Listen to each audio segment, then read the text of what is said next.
Surprise, turns out your entire life was the exam and no one sent you the syllabus. Look who just got their results back. Look who just found out they've been tested this whole time without knowing it, without consent, without warning, without a single notification that said, by the way, your entire life up until this moment was the exam. Hello to the ones who just discovered they passed. Hello to the graduates of a university that doesn't exist on any map.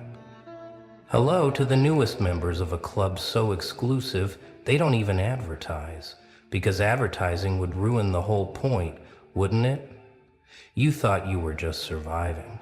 You thought you were just getting through another day, another year, another betrayal, another breakdown. But no. Every single moment was being scored. Every reaction cataloged, every choice weighted and measured against criteria you never knew existed. They were watching, not with cameras, but with something far more invasive. They were tracking your soul's trajectory, your spirit's resilience, your mind's ability to bend without breaking. And guess what? You magnificent bastard. You passed with flying colors. The test wasn't in the classroom. It was in the kitchen at 3 a.m. when you couldn't sleep. It was in the bathroom mirror when you couldn't recognize yourself. It was in the parking lot when you sat in your car for an hour, because going inside meant pretending to be okay again. Every moment you thought you were failing was actually you answering the real questions. The ones that matter, the ones that separate the players from the pawns, the architects from the assembled, the conscious from the comatose. And now here you are, holding an invitation you can't quite see, but can definitely feel burning in your chest like a second heartbeat, like a GPS coordinate to a dimension you always suspected existed but could never prove. Welcome to the other side of the mirror, where the real game begins, where the training wheels come off, where the safety nets dissolve and the actual players step onto the field, not to compete, but to create, not to win, but to rewrite what winning even means. Let me tell you what the test was really about, because they'll never put this in any textbook, they'll never teach this in any school, they'll never broadcast this on any frequency the masses can access. The test was simple. Can you maintain your authenticity while the entire world tries to standardize you? Can you keep your fire burning while everyone around you pours water on your flames? Can you stay awake while the system rocks you to sleep with its lullabies of conformity and comfort? You see, everyone gets tested, but not everyone knows they're being tested. Most people think life is just happening to them randomly, chaotically, without purpose or design. But you started noticing the patterns, didn't you? Started seeing the loops, the recurring themes, the same lessons dressed in different costumes. You started realizing that every person who hurt you was actually a question. Every loss was actually an equation. Every betrayal was actually a multiple choice, where all the obvious answers were wrong. The exam had multiple sections, and you didn't even know you were taking them. There was the loneliness module, where they measured how long you could stand in empty rooms without losing your mind. There was the betrayal unit, where they calculated how many knives you could pull from your back and still keep walking. There was the rejection semester, where they tracked whether you'd internalize the no's or use them as fuel. There was the loss practicum, where they observed whether you'd drown in grief or learn to breathe underwater. And through it all, through every section, every module, every pop quiz disguised as trauma, you kept something they didn't expect you to keep. You kept your core. You kept that spark, that thing that made you different from day one. That frequency that never quite matched everyone else's. They tried to tune you to their station, but you kept broadcasting on your own wavelength. They tried to format you to their specifications, but you kept glitching in ways that made their whole system stutter. Now let's talk about how you were graded. Because this wasn't your typical pass/fail situation. This wasn't about right or wrong answers. This was about something far more complex, far more beautiful, far more terrifying. They weren't grading your performance, they were grading your essence. They weren't measuring what you did, they were measuring what you refused to do, what you refused to become, what you refused to accept as truth. Every time you chose authenticity over approval, that was points. Every time you chose growth over comfort, more points. Every time you chose truth over harmony, points, points, points, accumulating in an account you didn't know existed. But here's the twist. They were also tracking something else. Your ability to fail with grace, your capacity to be wrong without shattering, your willingness to burn everything down and rebuild from scratch, without becoming bitter. Because you see, the Players Club isn't for the perfect, it's for the persistent. It's not for the flawless, it's for the fearless. It's not for those who never fell. It's for those who fell so many times they learned to make falling look like flying. You got extra credit for every breakdown that became a breakthrough, bonus points for every ending that became a beginning, advanced placement for every death that became a resurrection, and the highest scores, the ones that got you this invitation, they came from the moments nobody saw, the moments you chose integrity when nobody was watching, the moments you helped someone who could never help you back, the moments you forgave without anyone knowing you were even hurt. Those silent victories, those invisible triumphs, those were worth more than any public achievement, any social media validation, any external recognition could ever be worth. You weren't the only one being tested, of course. The whole world was enrolled in this invisible university. But here's what separated you from the others. They thought the test was about competing with each other. They thought it was about being better than someone else, about climbing higher, stepping on shoulders, racing to some finish line. But you figured out something crucial. You realized the only competition was with your yesterday's self.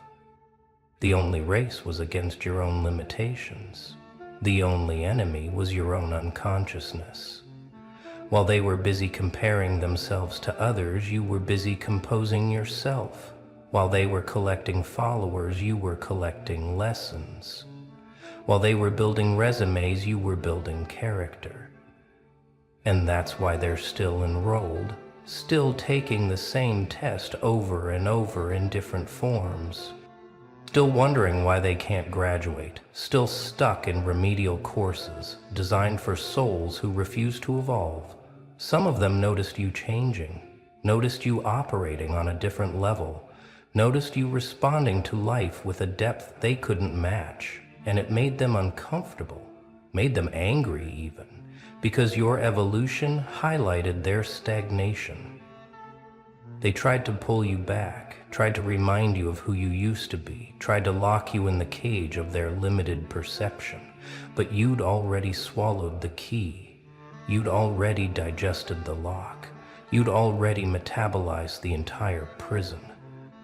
The funny thing is, they're still there, still taking the test, still failing the same sections, because they never understood the fundamental truth that the test wasn't about getting the right answers. It was about becoming the right person. They're still trying to hack the system with shortcuts, still trying to cheat with borrowed wisdom, still trying to fake their way to graduation.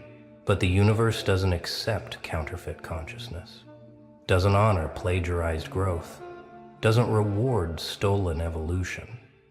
Nobody told you what you were supposed to be learning, because telling you would have ruined the entire experiment. would have contaminated. The results would have turned genuine growth into performance art. The syllabus was written in invisible ink, only readable through experience, only decipherable through pain, only understood through the kind of transformation that leaves you unrecognizable to your former self. Lesson 1 was about attachment, learning that everything you grip too tightly turns to sand, that everything you chase runs faster, that everything you need becomes your master lesson. 2 was about identity, discovering that who you think you are is just a story you've been telling yourself, a costume you forgot you were wearing, a role you can rewrite at any moment. Lesson 3 was about power, realizing that real power doesn't announce itself, doesn't need validation, doesn't require anyone else to acknowledge its existence. But the advanced lessons, the ones that got you here, those were different. Those were about paradox, about holding multiple truths simultaneously, about being soft and strong, broken and whole, empty and full, all at the same time. You learned that healing isn't about getting better, it's about getting real. That success isn't about winning, it's about playing a different game entirely. That love isn't about finding someone, it's about becoming someone worth finding. The curriculum included courses you never signed up for, advanced heartbreak theory, where you learned that every ending is actually a beginning in disguise, quantum loneliness, where you discovered that solitude is just the universe making space for your expansion, applied betrayal, studies where you understood that everyone who left was just clearing the path for who's coming. These weren't just lessons, they were initiations, each one preparing you for this moment, this revelation, this invitation to join the ranks of those who've transcended the ordinary game. So, now you're here, standing at the threshold of the Players Club. Not because you applied, not because you were chosen, but because you became undeniable through your own transformation. This isn't a club you join, it's a frequency you achieve. It's a level of consciousness you embody. It's a way of being that separates you from the sleeping masses, who are still dreaming they're awake. The Players Club operates on different rules, entirely. Different physics, different economics, different relationships with time, space, and possibility. Here, success isn't measured in dollars. It's measured in depth. Wealth isn't about what you have. It's about what you've survived and turned into wisdom. Here, power isn't about control over others.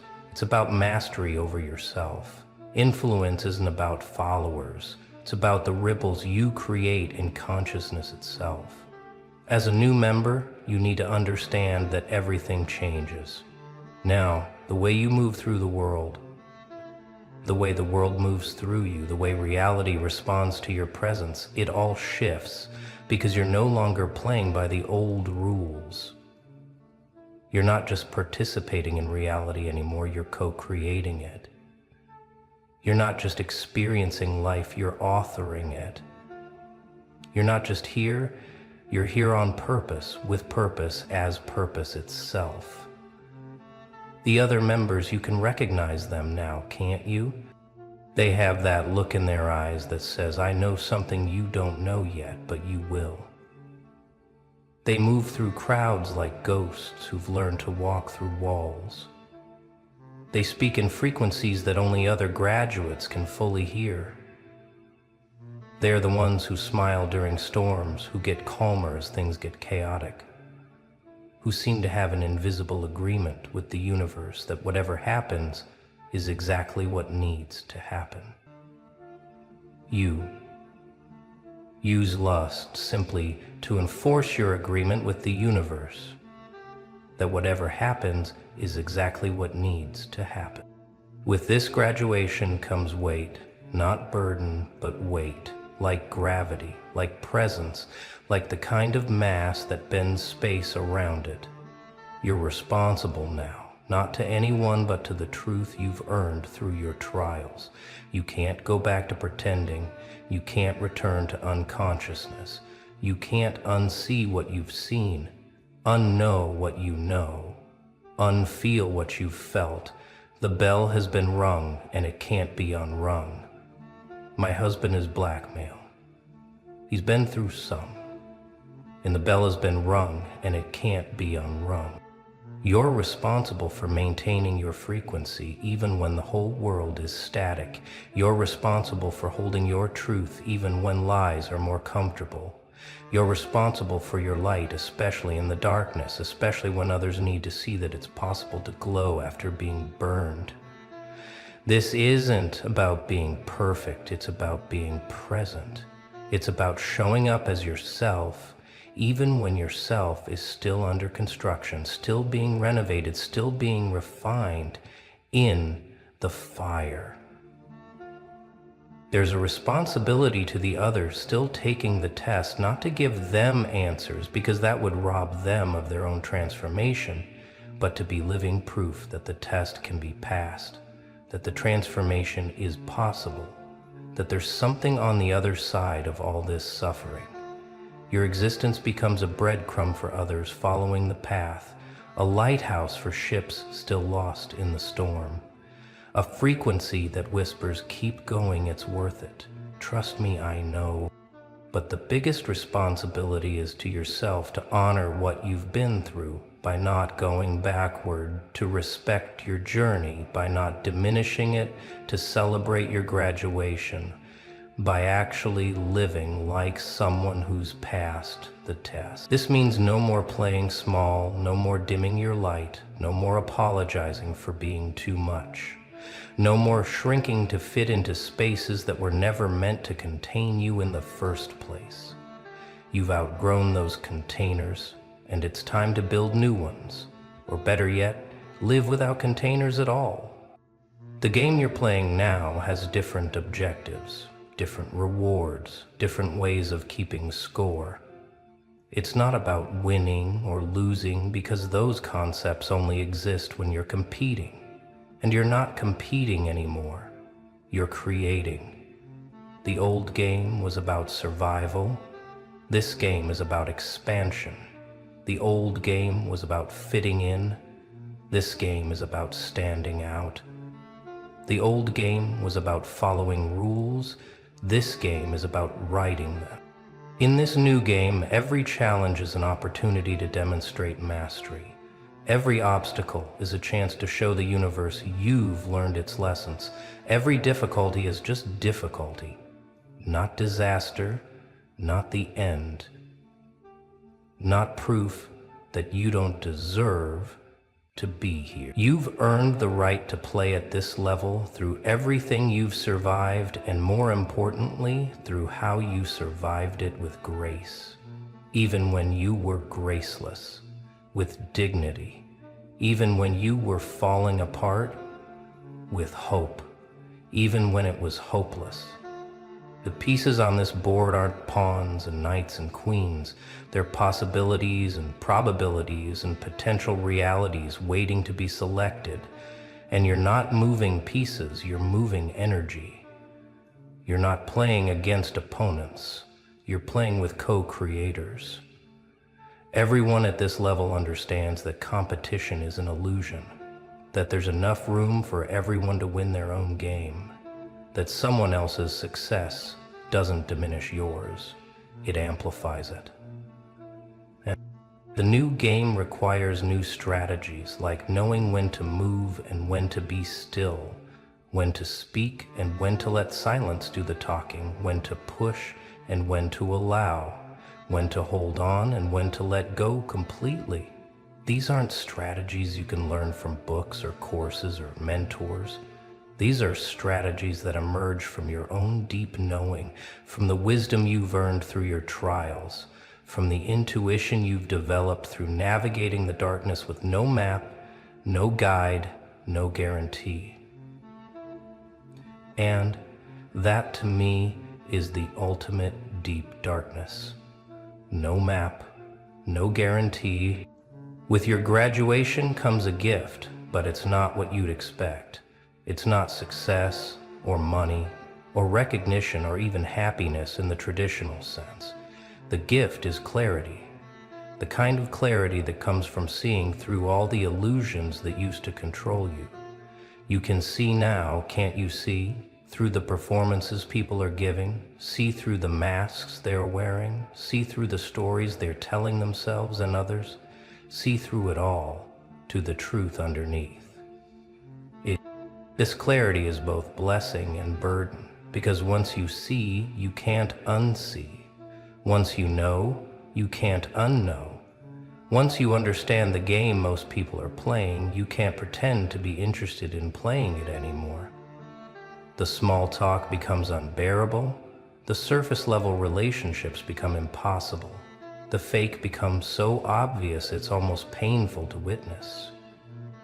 But this is the price of admission to the Players Club. The price of seeing reality without filters. The price of seeing reality without filter. But here's the beautiful part. With this clarity comes freedom. The freedom to choose your reality rather than accept the one being sold to you. The freedom to write your own story rather than read from someone else's script. The freedom to be yourself so completely that it becomes a revolutionary act. You're free now from the need for approval, from the addiction to validation, from the prison of other people's opinions, from the tyranny of trying to be understood by people committed to misunderstanding. The gift includes access to resources you didn't know existed, not physical resources, but energetic ones. Synchronicities that guide you, intuition that never lies, flow states that last for hours, creative downloads that come from nowhere and everywhere simultaneously.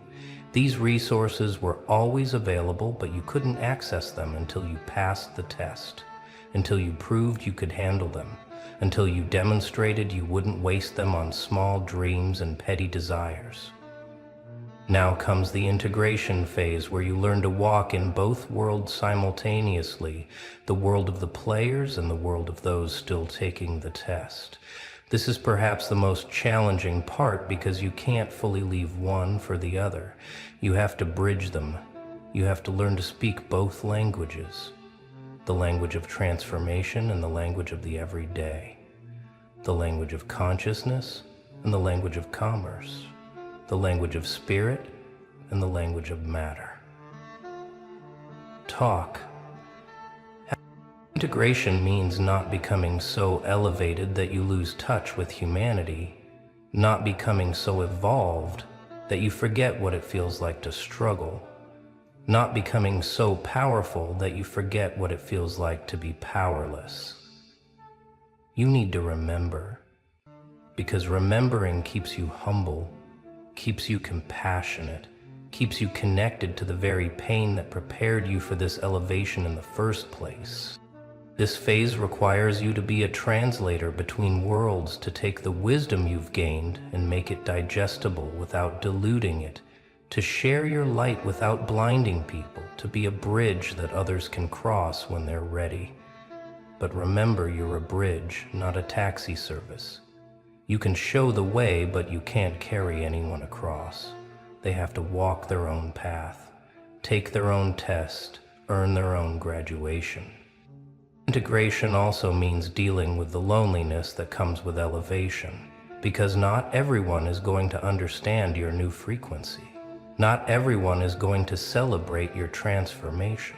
Not everyone is going to be comfortable with who you've become. Some people will feel judged by your growth, even though you're not judging them. Some will feel abandoned by your evolution, even though you're not leaving them.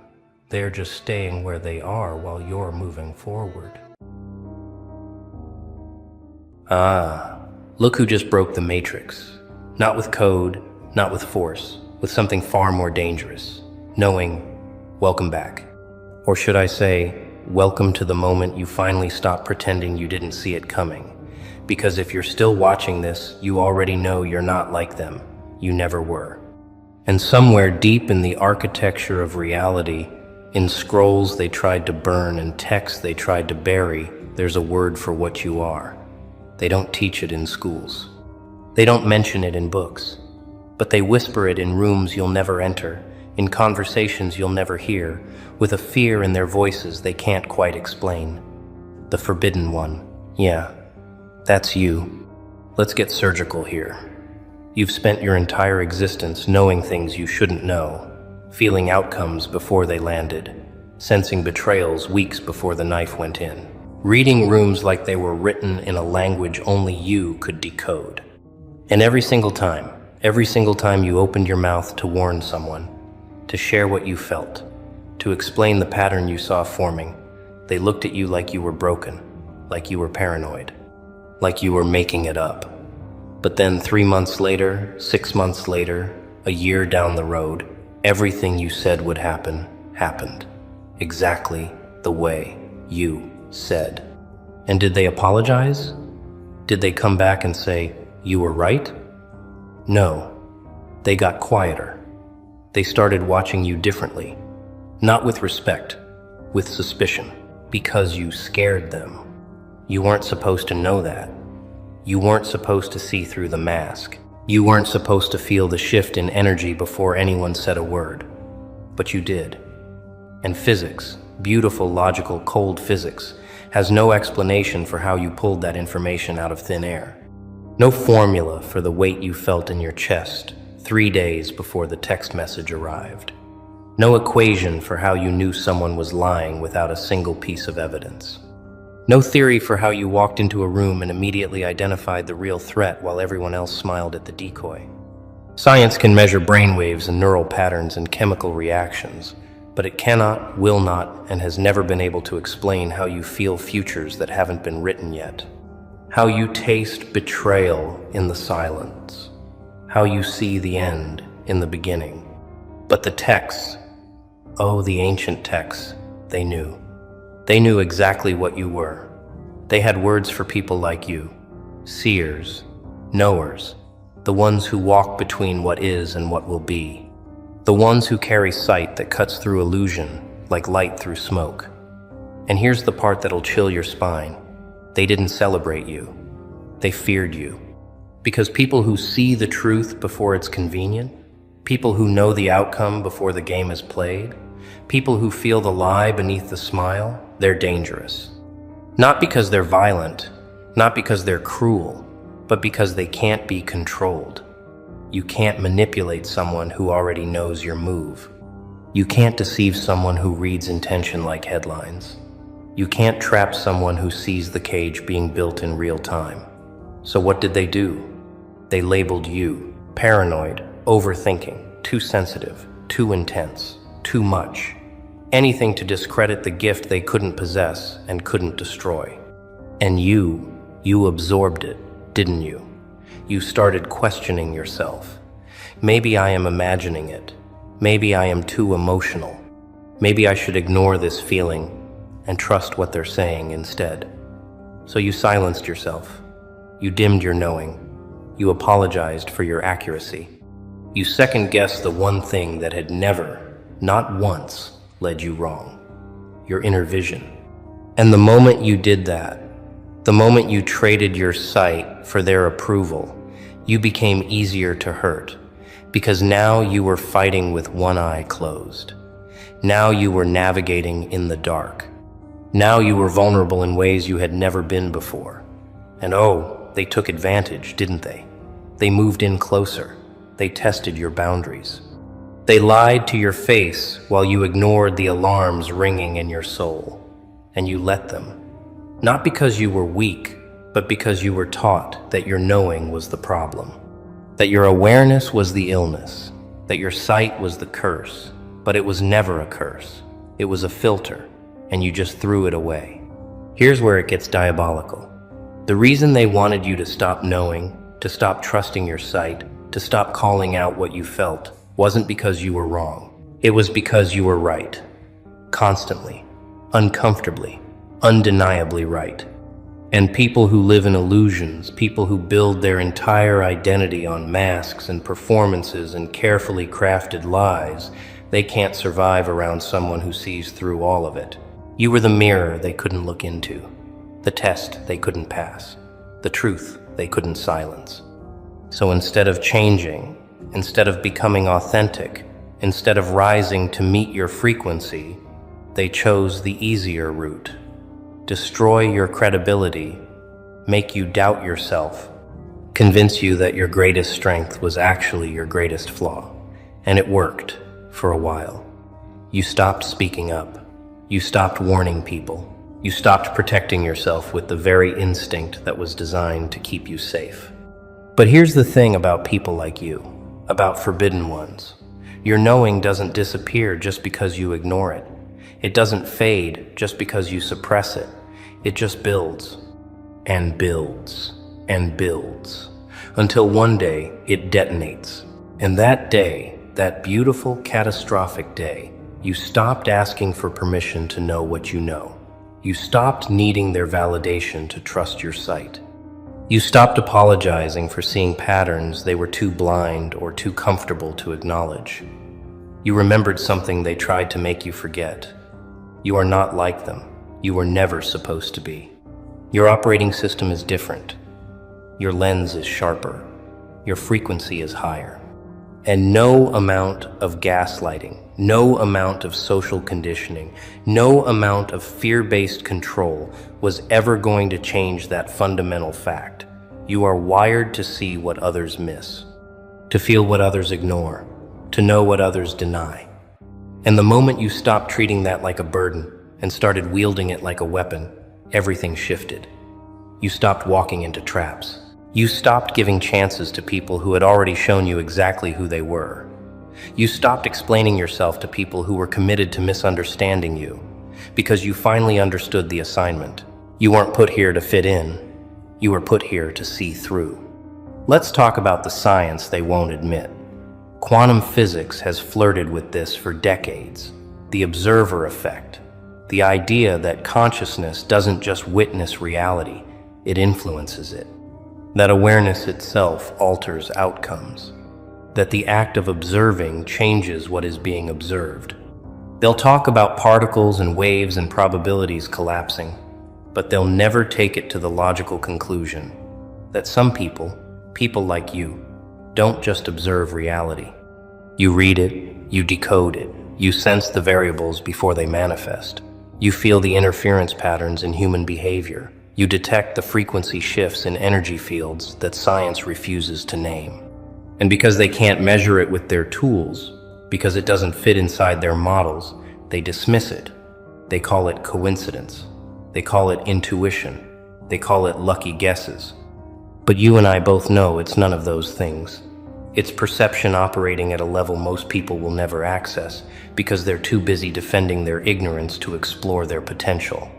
The ancient texts didn't have microscopes or equations, but they had something better. Observation across centuries, pattern recognition across generations. And what they observed, what they documented in symbols and stories and warnings, was this. There are people who walk among the masses but do not belong to them. People who carry sight that pierces veils. People who know without learning, who feel without touching, who see without looking. And these people, these forbidden ones, they were both revered and feared. Revered because they could warn of danger, reveal hidden truths, protect the tribe from unseen threats. Feared because they couldn't be fooled, couldn't be controlled, couldn't be bent into submission through deception. And here's the kicker. The text didn't call you forbidden because you were evil. They called you forbidden because you were untouchable. Because the usual methods of control, the usual tools of manipulation, the usual games of power, they didn't work on you. You couldn't be bribed with comfort because you valued truth more. You couldn't be threatened with isolation because you'd rather be alone than surrounded by lies. You couldn't be seduced by false belonging because you knew the difference between real connection and strategic alliance. You were, and still are, immune to the matrix. And that makes you the most dangerous kind of free. Now, let's address the room. The elephant everyone pretends isn't there. They've been calling you crazy for years. Overthinking, paranoid, seeing things that aren't there, making mountains out of molehills. But let me ask you something. How many times did your paranoia turn out to be preparation? How many times did your overthinking save you from disaster? How many times did the thing you were afraid of, the thing they mocked you for sensing, actually happen? Not some of the time, not occasionally, almost always. And still, they gaslight you. Still, they minimize your accuracy.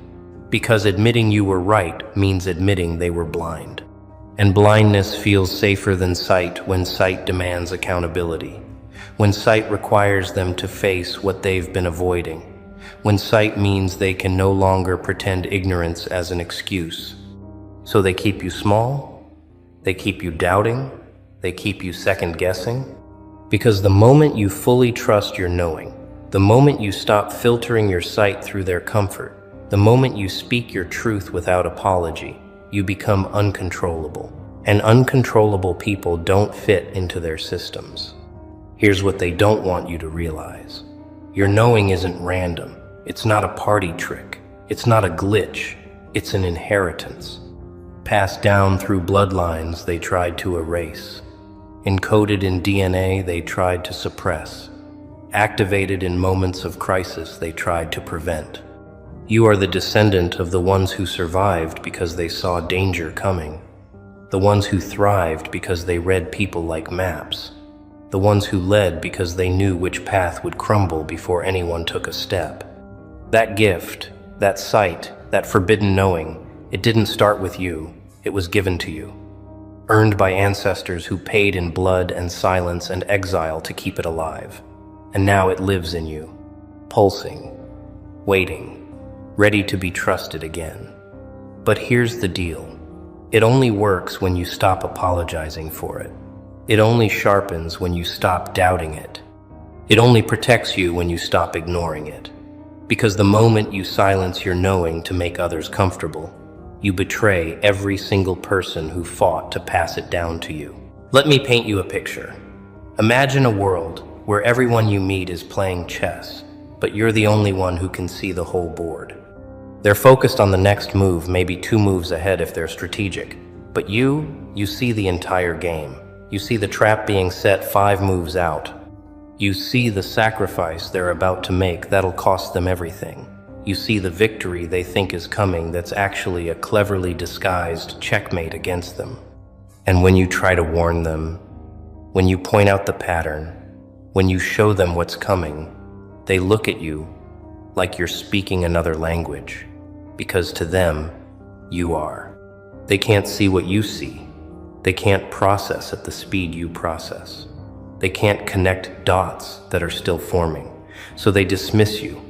And then, inevitably, exactly what you said would happen, happens. The relationship falls apart, the business collapses, the betrayal surfaces, the disaster strikes. And in that moment, they don't thank you. They resent you. Because your accuracy is a mirror, reflecting their refusal to listen. And nobody likes being wrong, especially when the proof is standing right in front of them saying, "I told you so," without ever opening their mouth. You've been living in that world your entire life, surrounded by people who move slower, see less, feel nothing. And instead of celebrating your advantage, instead of sharpening your edge, you've been trying to dull yourself down to their level. You've been pretending you don't see the betrayal forming, pretending you don't feel the energy shift, pretending you don't know the ending before the second act even starts. Why? Because you wanted to belong, because you wanted to be normal, because you wanted them to stop looking at you like you're strange. But here's the truth they'll never tell you. Normal is another word for blind. Fitting in is another word for compromised. Being like them means trading your sight for their approval, and that trade, that terrible trade, will cost you everything. Your safety, your peace, your power. Because the moment you stop trusting what you know, the moment you override your instincts to match their ignorance, you become prey. And you were never meant to be prey. You were meant to be the one who sees the predator coming. Now here's where it gets cosmic. Ancient texts from completely different cultures, separated by oceans and centuries, all describe the same thing. People who know, people who see, people who carry sight that others fear. The Egyptians called them the enlightened walkers. The Celts called them the veil crossers. Eastern traditions called them the awakened seers. Different names. Same essence. People who operate on a frequency most humans will never access. And across all these traditions, across all these texts, there's one consistent theme. These people were marked. Not with symbols, not with titles, but with isolation. They were respected from a distance, consulted in crisis, but never fully trusted, never fully integrated. Because people who can't be deceived are a threat to systems built on deception. People who see through lies are dangerous to cultures that respect comfort over truth. So they were kept at arm's length, honored in theory, feared in practice. And if that sounds familiar, if that sounds like your entire social experience, congratulations. You're not broken. You're not dysfunctional. You're just operating in a world that wasn't designed for people like you. A world that needs you, but refuses to admit it. They need you when the crisis hits, when the danger is visible, when the threat is undeniable. Suddenly, your paranoia becomes wisdom. Your overthinking becomes strategic foresight. Your sensitivity becomes emotional intelligence. They come running, asking what you think, asking what you feel, asking what you see, and you help them, because that's what you do. You guide, you warn, you protect, even people who've mocked you, even people who've dismissed you, even people who've made you feel crazy for seeing what they refuse to acknowledge. You still help, not because you're weak, but because you understand something they don't. Your sight isn't for you alone. It's for those willing to listen. And the moment the crisis passes, the moment the danger fades, they go right back to treating you like you're too much, too intense, too strange, and the cycle continues until you break it. Until you stop offering your sight to people who only value it in emergencies.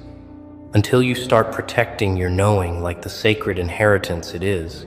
Because not everyone deserves access to what you see. Not everyone has earned the right to your truth. And the moment you start being selective, the moment you stop casting pearls before swine, your life transforms. Let's get into the mechanics. How does this work? How do you know things you're not supposed to know? Science will give you half answers. Pattern recognition, subconscious processing, micro-expressions, environmental cues. And sure, that's part of it. Your brain is processing information at speeds and depths most people can't access. But that's not the whole picture. There's something else, something they can't measure. Call it energy. Call it frequency, call it vibrational awareness, call it whatever makes sense to your system. But the reality is this: you're tuned to a channel most people don't even know exists. You feel shifts in the field before they become visible in form. You sense disruptions in patterns before they manifest as events. You read the invisible architecture of reality while everyone else is staring at the furniture. And that's not magic. That's not supernatural. That's advanced perception. That's consciousness operating at a level that makes the so-called normal range look like kindergarten. But because most people are stuck in kindergarten, because most people are still learning basic emotional literacy, they can't comprehend what you're doing. So they call it weird. They call it impossible. They call it fake. Not because it is, but because accepting it as real would mean admitting they're operating with blinders on. And that's too terrifying, too humbling, too much. Here's what happens when you finally, fully, unapologetically trust your knowing. You stop getting blindsided. You stop giving second chances to people who've already shown you their truth. You stop walking into situations your gut told you to avoid. You stop ignoring red flags because you want to believe the best in people. You stop overriding your instincts with logic that makes you feel better but keeps you trapped.